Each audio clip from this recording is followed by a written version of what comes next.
Seret? İsem dost, bana. Neçe? Dinle. Bana öz milli, öz Türkmen yağmıdan meraydı. İne, import ya. Европейский yaşı. Şundan koyup gör. Dost, bizim hem öz milli yağmıdan var ha. Bakalım aradan, hile mi oğuy? Dost, hiçlik kemçilik yok şonun. Şun alayda dostcan. Altı şun koyup gör. Onun neme? Mesele çıktı. Geley bana. Türkmeninki Sen alayacaksın şu ya. gedek şunal dostcan. Men import niye verdim? Nesi versin? Katı otur. Import ne diye Türkmen yağının neme kemçiliği var ha?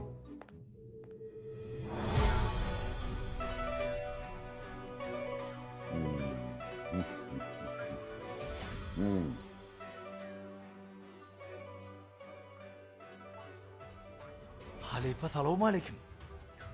Aleykümselam. Size mi görmek var ekene?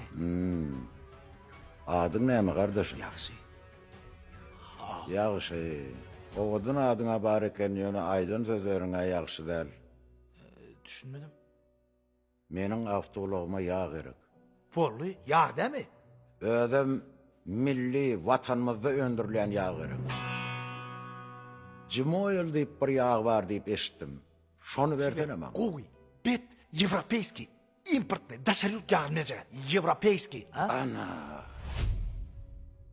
Bizim kabirlerimiz öz öndürülen önümlerimizin kadrini bilmeyen, öz zadımızı güvünümüz yetmeyen, özümüz peteldiyiz. Emma hormatlı arkadağımızın, hormatlı kahraman arkadağlı ferdarımızın sayesinde Türkmen telekeçilerimizin islendik önümlerinin hili, daşarı yurtlardan gelen haritlerin hilinden test değerli.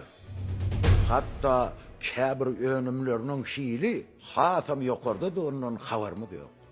Bizim şu Sovyet Soyuz devrinden kalan düşüncemiz var. Importlu haritlerin hili, yukarı hili, bizimki test hili. Ona elbeyle oluyor. Bana Rus dilinin aydında stereotipni düşünce değil. Yani öğrenişilen düşünce değil. Hani ol bizim cumhuriyet yağımızdan al. Böyle. Mecmur. Ay berekellah. Ine şu yağ daşarı yurda ekspert ediliyor. Düşündüm. Demek daşarı yurtta hridarı kan bunun. Anha şunun için dine bana der. Her gelene şu cimoyul yağın hüdürlü. Vallahi düşündüm. Biz öz haritlarımızı kaldırmasak hiç kim bizi kaldırmaz. Ana şonna yaxşı olurdun senin. Düşündün mü?